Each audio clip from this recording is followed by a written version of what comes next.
Pessoal, complementando o que eu mostrei para vocês aí no livro de Jeremias capítulo 1, eu trouxe aqui para o mapa só para eu mostrar para vocês umas coisas assim, porque até eu mesmo estou cheio de dúvidas, né? Mas é importante destacar aqui porque eu sou um cara observador. Quando eu estou circulando pela cidade aqui, eu fico de olho em mapa, eu fico de olho em entrada, saída de rodovia, essa coisa toda. E sempre passei, mas nunca fiquei tão atento, mas aí nos últimos meses eu fiquei um pouco mais curioso em relação a essa saída aqui. Essa saída aqui é na 580, descendo, né, 580 Sul, e aí eu vejo lá uma saída, a saída 27, se eu não estou enganado, o nome da saída é Edwards. E aí eu comecei a ir atrás dessa pista, aquela coisa meio que de filme americano, né? Querendo saber o que, que tem ali na sequência daquilo. Por que, que a rua tem esse nome? Eu chego aí para a internet pesquisar, é um pouco dessa coisa de quem teve que ensinar durante a vida quase inteira. E aí eu fui para conhecer. Eu falei, vou seguir isso aqui, vamos ver o que, que vai dar. E aí, olha só que interessante, a saída 27 no ano 2000, eu tinha exatamente 27 anos. E no ano 2000 tinha aquela coisa, né, de apocalipse, de fim dos tempos. Ah, não vai passar do ano 2000, não vai passar, não sei o que, não sei o que, e a gente fica naquela. Então, aqui é uma avenida com o meu nome. É uma avenida relativamente curta, que ela pega só aquele trecho inicial aqui que você está vendo. Porque aqui embaixo ela já se transforma na 73, né, 73ª Avenida. Mais uma curiosidade, 73 é o ano do meu nascimento e é também o número da residência da qual meu pai deixou para a família lá em Santa Luzia. Não vou falar especificamente a rua, mas vou falar que o número era esse aqui, 73. A turma que me conhece sabe, tá lá. Aqui uma outra coisa que é assim, brincadeira. Isso aqui, ó, essa rua, Sunkist, sei lá como é que pronuncia. Isso aqui eu fui dar uma olhada. O que, que é isso? Isso aqui é como se fosse a Fanta ou a Suquita aí no Brasil. E assim, curiosidade de novo, era um refrigerante que eu mais gostava na fase aí de adolescência, de criança, então não trocava muito a Fanta por uma Coca-Cola, não. Gostava bastante da Fanta. E aí, seguindo a caminhada, 73 está aqui, ela vai descer quase que umas 3 milhas, e cá embaixo ela vai mudar de nome. Ela passa a ser Regenberger, que é o nome de algumas personalidades do Brasil, tem um, e tem um daqui também. Antes eu vou mostrar para vocês só essa regiãozinha aqui, que essa regiãozinha aqui eu considero que é meio que lugar sagrado, Terra Santa, depois eu volto nela. Vou só dar mais uma pista aqui para baixo. Aqui tem uma rua que me chamou a atenção para poder entrar aqui, que é a rua Holy. Holy, santo, sagrado, alguma coisa assim, né? Então vamos continuar. Descendo um pouquinho mais, o Regenberger, o brasileiro, ele foi um estudioso importante, um professor, parece, lá na Universidade de Berkeley. Berkeley está aqui, virando aqui, né? Se eu fosse abrir o mapa mais, não vou fazer porque eu já estou tendo dificuldade aqui para mostrar, estaria aqui para o lado esquerdo aqui, né, nessa direção aqui, nesse sentido, subindo aqui a 185. Essa 185 aqui também tem um segredo para ela, vou falar mais no final. O Regenberger americano parece, era aviador, e o Regenberger brasileiro era estudioso, se eu não me engano, alguma coisa na área da biologia ou da filosofia, ciências, físicas, essas coisas aí. Não era muito da minha área, não, certo? E continua descendo, então, agora não mais a 73, mas a Regenberg. E vem sequência, passa cá embaixo perto de um estádio. Estádio é coisa que a gente gosta também, né? Futebol, torcida, cruzeiro, essa coisa toda aí em Belo Horizonte. Dá uma saudade que vocês não têm ideia. Então, assim, esse ano o Cruzeiro foi um pouquinho melhor, né? Ano que vem, esse ano não, né? Hoje é dia 1º. Ano passado o Cruzeiro foi bem, esse ano provavelmente vai ser melhor ainda. E a gente continua descendo. Epa, apareceu um negócio aqui que não é da hora. E aí a Regenberg, ela muda de nome de novo. Só que esse nome aqui não me interessou muito, eu até não pesquisei não, mas eu sei que é uma aviadora. Acho que é uma aviadora negra, uma primeira mulher negra que atravessou, se eu não me engano aí, o Oceano Pacífico ou o Oceano Atlântico conduzindo lá, né, o avião dela e tudo mais. Então tem uma posição histórica importante aqui para a região de Oakland. E aqui embaixo está especificamente o aeroporto. Quem brincou, quem jogou, eu fui aficionado eu sou aficionado de carro, gosto de carro, e fui aficionado de jogos que tem carro. E quando a gente pega lá o início, né, de um jogo que é muito considerado hoje como se fosse cult, inclusive, é o Need for Speed Underground 2. O início desse jogo, ele acontece num aeroporto, especificamente num aeroporto. E eu joguei bastante esse jogo aí, não vou falar mentira de que foi só lá na adolescência, não, porque já, homem velho já, eu ainda jogava bastante. Então, assim. Aqui ainda tem uma outra coisinha de brinde aqui, ó. 98. 98 na minha infância e adolescência. Infância não, né? Adolescência e juventude. Era a rádio em Belo Horizonte que eu mais ouvia. Então tinha lá uma programação que eu gostava bastante. Eu sempre fui muito ficcionado de música também, essas coisas. Embora não toque nada e não cante nada. É mais pela ideia do ritmo mesmo, a ideia de sentir bem ouvindo música. Então essas coisas todas aqui vão formando na minha cabeça, imagina, um nível de curiosidade que é gigantesco, sabe? Mas aí dentro daquilo que Deus vai mostrando a gente, e a gente, na curiosidade dele, né, de pesquisa e tudo mais, a gente vai procurando e encontra. Aqui, voltei para aquele ponto da Holy Street. Tá aqui, ó. 73, meu ano, estava justamente ali, a Holy virou aqui, nesse sentido de subindo, né, a 73, entro na Holy à direita e vou seguindo por ela. Não acho nada de interessante.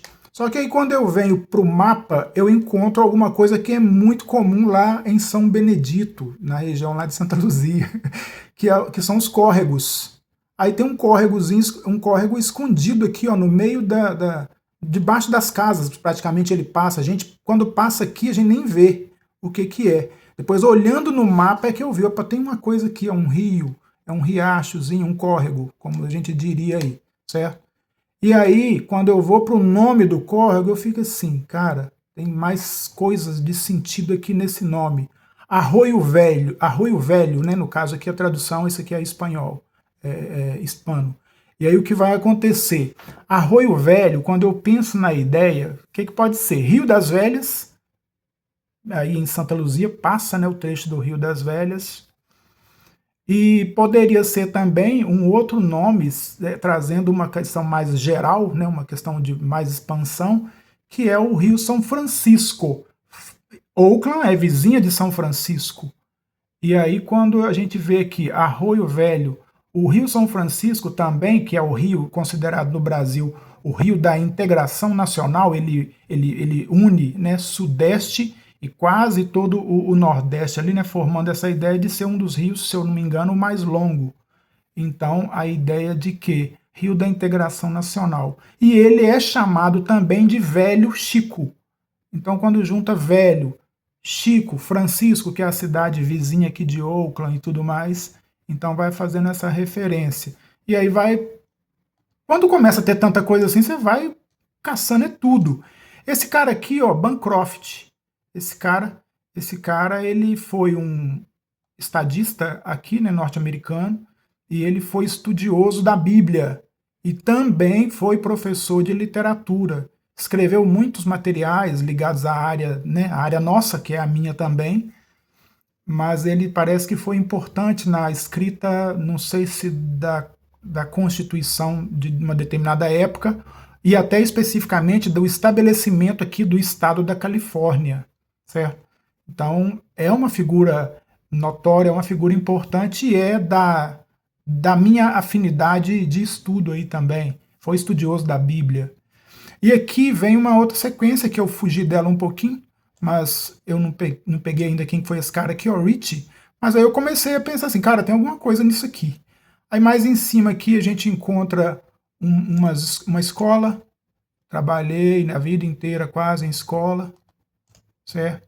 Então tem esse chapéuzinho ali, dá para você ter a noção de que é a escola. E aqui na esquina da Rich, com a Hillside, tem a igreja com o nome Gênesis. Genesis Worship Center, isso definido aqui.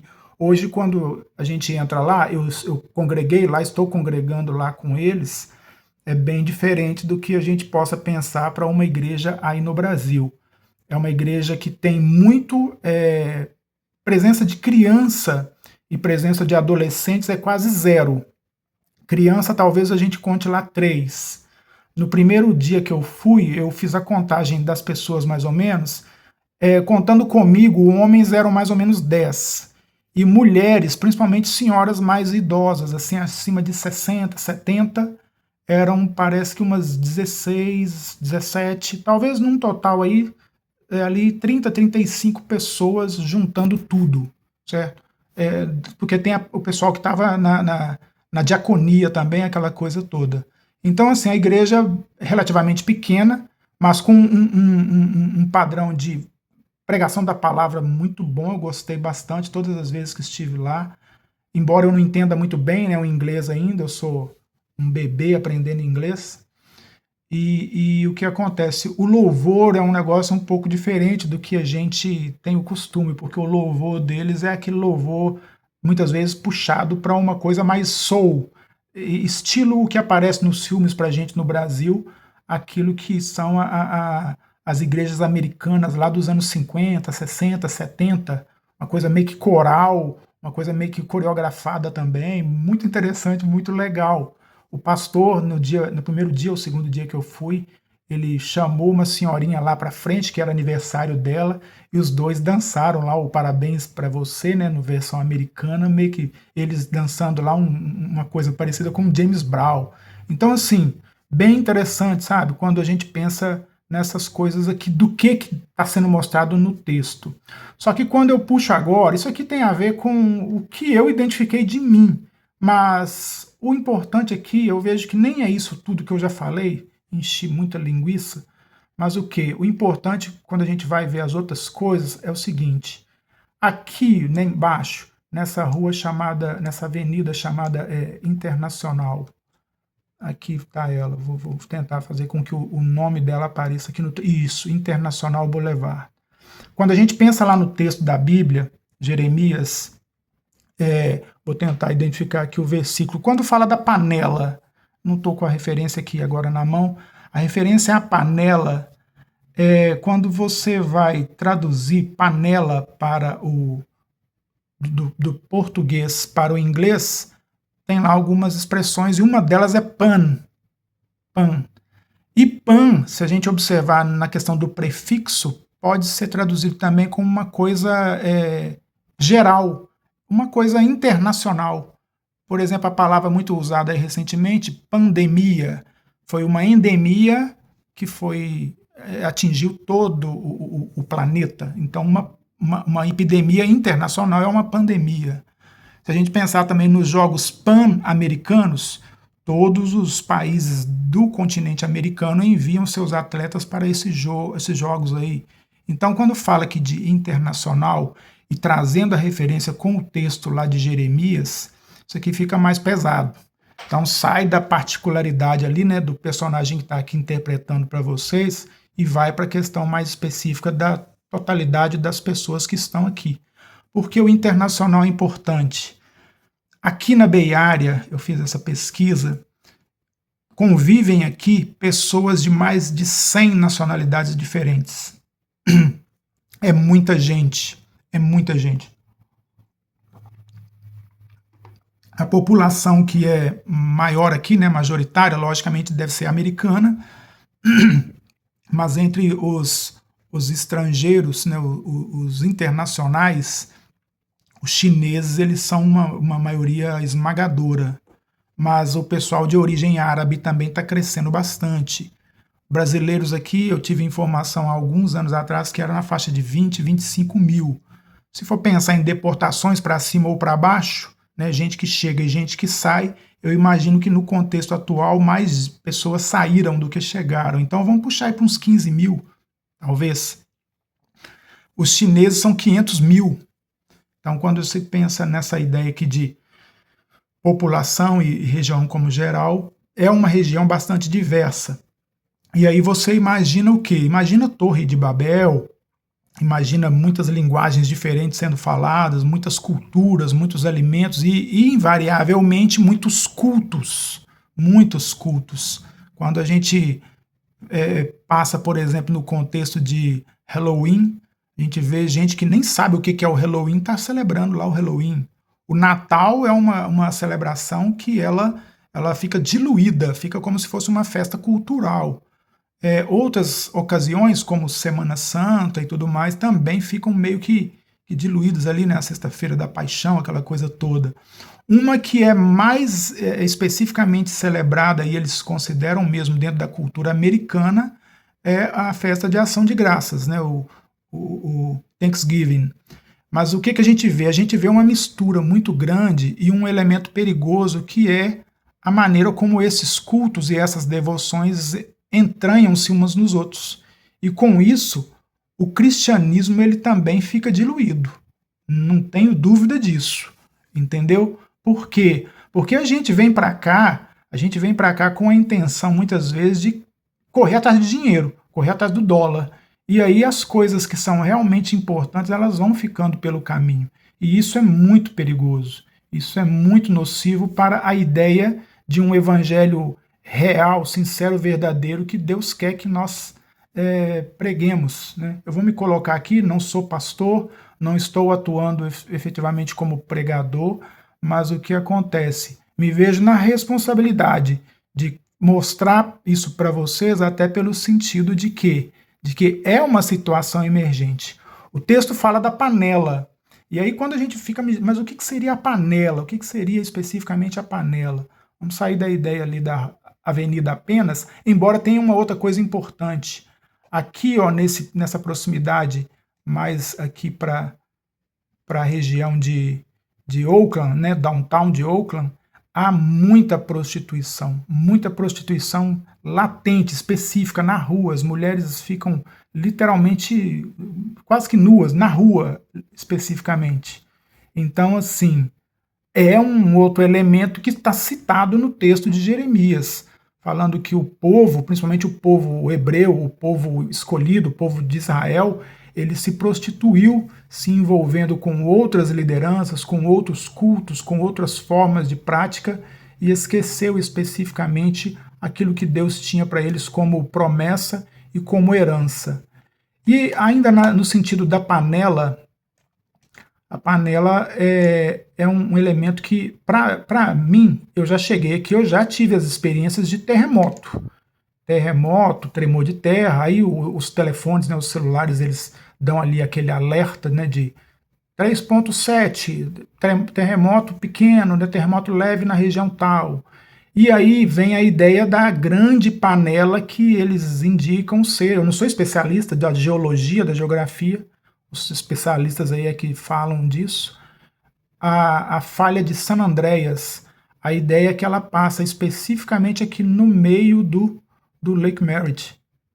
Então, assim, se a gente está vendo as coincidências, as identificações de tudo aquilo que o texto de Jeremias, que é um texto profético, está mostrando para agora, no mínimo, se eu fosse pastor e estivesse sob a responsabilidade de uma igreja, eu ia entrar em pânico primeiramente a respeito da minha própria vida devocional, minha vida pessoal, meus objetivos no ministério, minhas preocupações com o rebanho, porque aí é aquela coisa, é hora de cada um de nós começarmos a fazer as nossas avaliações. É aquela avaliação lá na preparação para a ceia. Cada um avalie-se a si mesmo. Tome do vinho, né? Tome do vinho, coma do pão e corrija seu comportamento, seus procedimentos aí. Por quê? Porque o tempo é estreito. Eu não posso dizer, não posso afirmar que isso aqui é uma advertência profética. Não sou o especialista nisso, né? Estou até fora um pouco da ideia, como eu já disse, do próprio ministério, do próprio exercício. Estou fazendo aqui como se fosse um estudioso da palavra. E como a minha própria vida se mostrou dentro, a minha própria história se mostrou dentro aqui do mapa, eu acho importante mostrar para os irmãos aí de uma maneira geral. Sejam eles aqui da região da Bay Area, sejam eles dos Estados Unidos, né, de uma maneira completa, sejam eles do Brasil, que está aí tão distante, mas o certo é que nenhum de nós vamos passar fora da vara de justiça de Deus quando Jesus voltar com o seu reino. Então, se a necessidade de um aviso a ser dado faltava, não falta mais, porque está aqui. E um último elemento que eu quero mostrar para vocês, e que ele vai confirmar ainda mais a questão aqui desse texto, é a respeito também da outra pergunta que é feita para Jeremias ali naquele momento em que Deus está revelando para ele o ministério que ele vai cumprir. Deus fala para ele, o que você está vendo? Aí Jeremias fala, eu estou vendo um ramo, e é descrito que naquele ramo tinha lá algumas amêndoas, algumas castanhas. E quando a gente vai para o mapa da Califórnia de uma maneira geral, se você estudar aí, você vai perceber que castanha, produção mundial de castanha, 80% da produção mundial de castanha, amêndoa e outros derivados aí semelhantes, elas ficam aqui na Califórnia. 80% da produção mundial e, vamos dizer o quê? 100% da produção nacional. Toda a produção americana ela é aqui da região.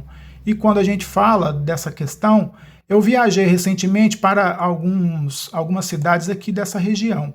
Então eu posso garantir para vocês que, pegando cá embaixo, o mapa está mais para baixo, mais para cima, deixa eu achar aqui onde seria. Eu sei que é de Fresno. De Fresno para cima, tá aqui, ó, nessa linha. Eu já fui até essa cidade aqui, ó, com passageiro, Mercedes, já fui lá. E a ideia que existe da ideia da produção é que daqui, ó, de baixo, de Fresno até lá em cima, em Sacramento, nessa margem aqui da 99, que é a rodovia 99, nas margens dela, praticamente tudo é plantação de castanha, tudo é plantação de amêndoa. E quando vai mais acima também, puxando ainda, talvez na 99 ou um pouquinho mais aqui, né, nessa outra que eu não estou vendo o número, é a 5, parece que é a Internacional 5, também é muita produção de castanha. Cá em cima até parece ter uma cidade que ela é muito reconhecida pelo seminário que tem lá, Redding. Então toda essa região aqui, ó, é produção de castanha. Então quando a gente fala do texto, né, e o texto especificamente está lá mostrando, Deus ele está mostrando a região específica, o elemento específico, a questão de uma época, né, que não é tão específica, mas que fica marcada para a gente aí.